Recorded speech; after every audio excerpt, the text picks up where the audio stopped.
11월 23일 아침 저희들에게 주시는 하나님 말씀은 누가복음 12장 1절로 12절까지 말씀입니다. 말씀을 함께 봉독합니다. 그동안에 무리 수만 명이 모여 서로 밟힐 만큼 되었더니 예수께서 먼저 제자들에게 말씀하여 이르시되 바리새인들의 누룩 곧 외식을 주의하라. 감추인 것이 드러나지 않을 것이 없고 숨긴 것이 알려지지 않을 것이 없나니 이러므로 너희가 어두운 데서 말한 모든 것이 광명한 데서 들리고 너희가 골방에서 귀에 대고 말한 것이 지붕 위에서 전파되리라. 내가 내 친구 너희에게 말하노니 몸을 죽이고 그 후에는 능히 더 못하는 자들을 두려워하지 말라. 마땅히 두려워할 자를 내가 너희에게 보이리니 곧 죽인 후에 또한 지옥에 던져 넣는 권세 있는 그를 두려워하라. 내가 참으로 너희에게 이르노니 그를 두려워하라. 참새 5마리가 두 아사리온에 팔리는 것이 아니냐. 그러나 하나님 앞에는 그 하나도 잊어버리시는 바 되지 아니하는도다. 너희에게는 심지어 머리털까지도 다 세신 바 되었나니 두려워하지 말라. 너희는 많은 참새보다 더 귀하니라. 내가 또한 너희에게 말하노니 누구든지 사람 앞에서 나를 시인하면 인자도 하나님의 사자들 앞에서 그를 시인할 것이요 사람 앞에서 나를 부인하는 자는 하나님의 사자들 앞에서 부인을 당하리라. 누구든지 말로 인자를 거역하면 사하심을 받으려니와 성령을 모독하는 자는 사하심을 받지 못하리라. 사람이 너희를 회당이나 위정자나 권세 있는 자 앞에 끌고 가거든 어떻게 무엇으로 대답하며 무엇으로 말할까 염려하지 말라. 마땅히 할 말을 성령이 곧 그때에 너희에게 가르치시리라 하시니라. 아멘. 살리시는 분은 하나님이시다라는 제목으로 오늘 말씀 전합니다. 하나님과 사탄의 가장 큰 차이가 있다면 하나님은 생명으로 일하시지만 사탄은 사망으로 죽음으로 일한다는 것입니다. 그렇기 때문에 오늘도 우리가 하나님과 동행하며 살아가게 되면 어떻습니까? 하나님의 살리시는 은혜를 경험하게 되는 것이죠. 하지만 반대로 사탄이 좋아하는 일을 행하며 살게 되면 저희들은 점점 더 사망의 길로 더 깊이 빠져들게 되는 것입니다. 그런데 우리 하나님은 저희들에게 살리시는 은혜를 베푸실 때 처음부터 살리시는 은혜를 잘 베풀어 주지 않으십니다. 무슨 말인가 하면 처음에는 더 힘들게 하십니다. 처음에는 더 고통스럽게 하시다가 결정적인 순간에 드디어 살리시는 은혜를 베풀어 주시는 것입니다. 이것이 바로 우리 하나님이 저희들에게 살리시는 은혜를 베풀어 주시는 방식이시죠. 그러나 사탄은 어떻습니까? 하나님과 또 정반대입니다. 사탄은 처음에는 생명인 것처럼, 처음에는 살리는 것처럼 저희들에게 다가오지만 그 마지막은 결국 사망으로 가게 한다는 것입니다. 따라서 처음에는 사탄의 유혹이 달콤해 보이고 또 사탄의 속삭임이 유익하게 들린다 할지라도 결국에는 나에게 생명을 주시고 나를 살리시는 분은 사탄이 아니라 바로 살아계신 우리 하나님이심을 믿을 수 있기를 바랍니다. 오늘 본문은 바리새인들의 외식을 주의하라라고 하는 예수님의 말씀을 기록하고 있는데요. 당시 바리새인들이 가지고 있었던 생각이 어떤 생각이었는가 하면 자신들 스스로를 율법도 잘 지키고 나는 가장 경건한 사람이라고 그렇게 스스로 여기며 살았다라는 것입니다. 그러나 그것은 자기 자신을 평가하는 자신의 평가일 뿐 하나님의 평가는 전혀 달랐습니다. 오늘 본문 1절 하반절 보시면 바리새인의 누룩 곧 외식을 주의하라 이렇게 기록하고 있습니다. 바리새인들을 예수님은 누룩에 비유하셨고 바리새인들의 모습을 한마디로 외식하는 것으로 보고 계셨다는 것입니다. 누룩은 저희들이 잘 알고 있는 것처럼 유대인들이 즐겨 먹는 빵에 넣는 첨가물 중에 하나입니다.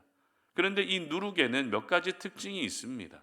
첫 번째는 누룩을 섞은 반죽이 오래되면 그 반죽은 부패하게 되는 특징을 가지고 있습니다.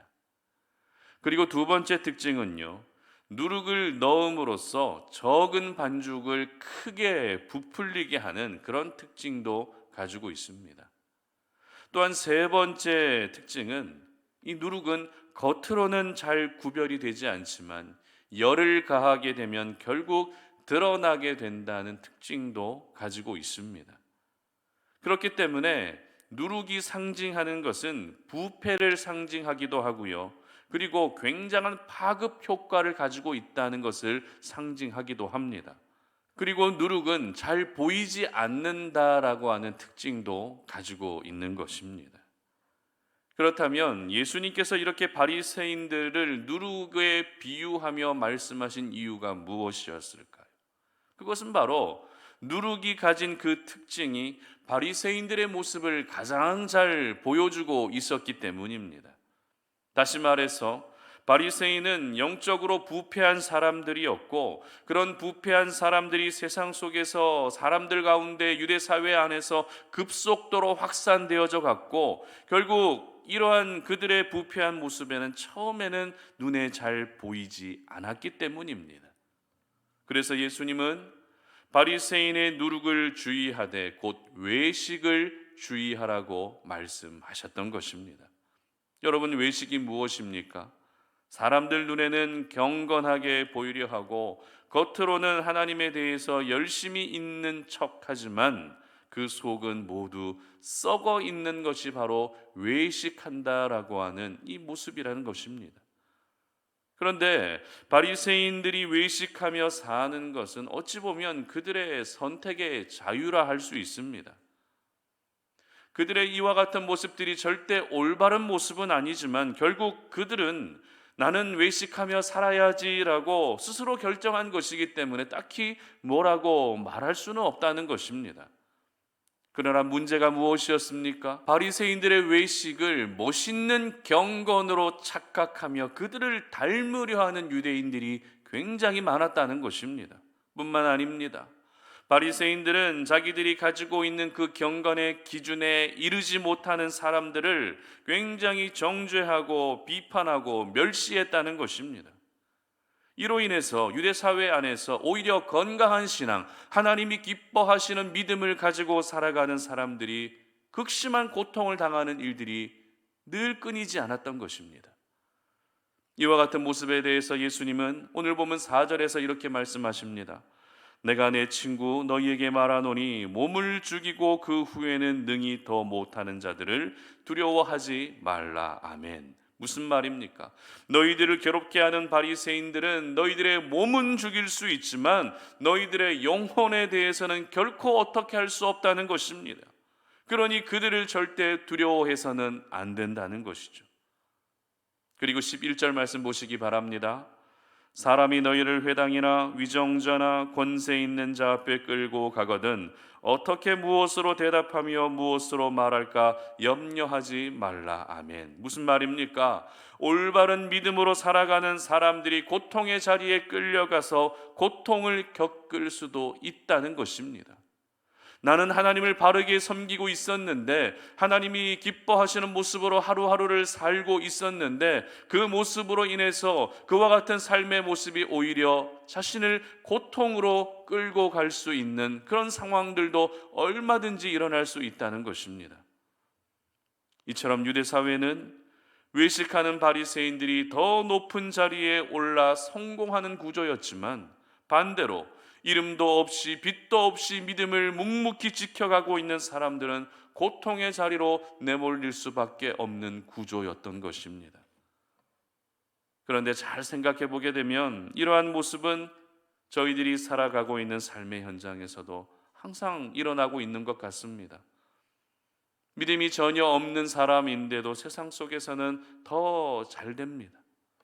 불법을 행하는데도 세상 속에서는 더 성공하는 모습을 여러분 보셨을 것입니다. 그리고 믿음을 가지고 있기는 하지만 그 믿음이 다른 이들에게 전혀 덕이 되지 않는 자기중심적인 믿음을 가지고 있는데도 그들이 세상 가운데서도 형통하게 살아가는 모습을 볼 때가 있다는 것입니다. 나는 오히려 악한 마음을 품지도 않고 순전하게 믿음을 지키며 살아가고 있는데도 직장 안에서는 늘 어려움이 생기고 가정 안에서도 힘든 일이 끊이지 않게 될 때가 있는 것이 바로 이 땅에서의 저희들의 삶이라는 것입니다. 그러면 저희들은 어떤 생각을 갖게 되죠? 먼저 하나님께 서운한 마음을 가질 때가 참 많은 것 같습니다. 그리고 내 믿음에 대해서, 그리고 지금까지 내가 지켜왔던 이 신앙생활에 대해서 회의감마저 들 때가 있었다는 것입니다. 그러나 그런 가운데에서도 오늘 저희들이 기억해야 할 것이 무엇입니까? 2절 말씀 보시기 바랍니다. 감추인 것이 드러나지 않을 것이 없고 숨긴 것이 알려지지 않을 것이 없나니. 아멘. 그렇습니다. 모든 악한 모습은 결국에는 드러나게 된다는 것입니다. 모든 불법과 부정은 알려지게 된다는 것입니다. 그러므로 저희들이 오늘 기억해야 할 것은 세상 가운데에서 믿음 없이 살아가는데도 성공하고 있는 그 사람들의 모습을 본받으려 해서는 안 된다는 것이죠. 그들을 닮으려 해서는 안 된다는 것입니다. 그냥 나도 믿음을 한번 내려놓아 볼까? 내가 봉사를 하면 뭐하냐고, 이렇게 더 힘들어지는데 그냥 내가 헌신하고 봉사하는 삶도 다 내려놓아 버릴까? 기도도 잠깐 쉬고 예배하는 일도 잠시 중단해 볼까? 그리고 이제는 사람들이 하는 대로 나도 세상 방식으로 한번 살아볼까라고 하는 이와 같은 생각을 해서는 안 된다는 것입니다.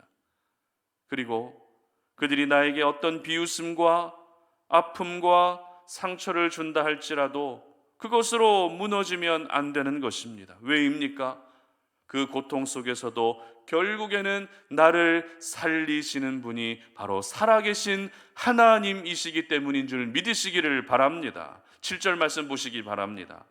너희에게 심지어 머리털까지도 다 세신 바 되었나니 두려워하지 말라. 너희는 많은 참새보다 귀하니라. 아멘. 그렇습니다.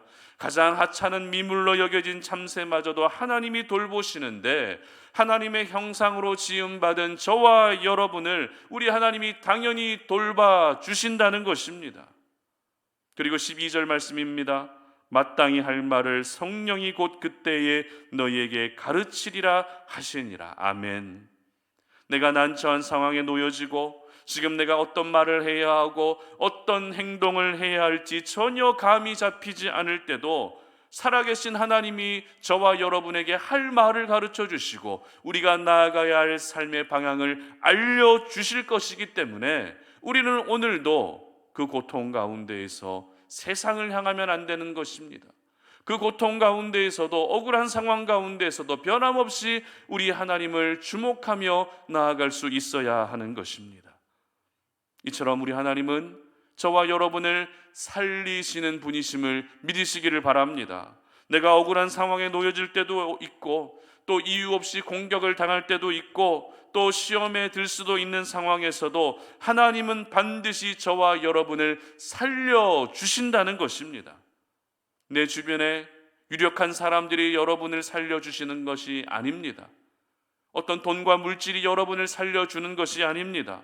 저와 여러분을 살려주시는 분은 우리의 머리털까지도 다 알고 계시는 하나님이 살려주시는 것입니다. 그러므로 오늘 하루 여러분들 살아가실 때 사람들 앞에서, 이 세상 앞에서 하나님을 부인하지 않으시기를 바랍니다. 힘든 상황과 환경 앞에서 하나님을 부인하지 않으시기를 바랍니다. 오히려 고통이 따르는 상황 가운데에서도 하나님을 시인할 수 있기를 바랍니다.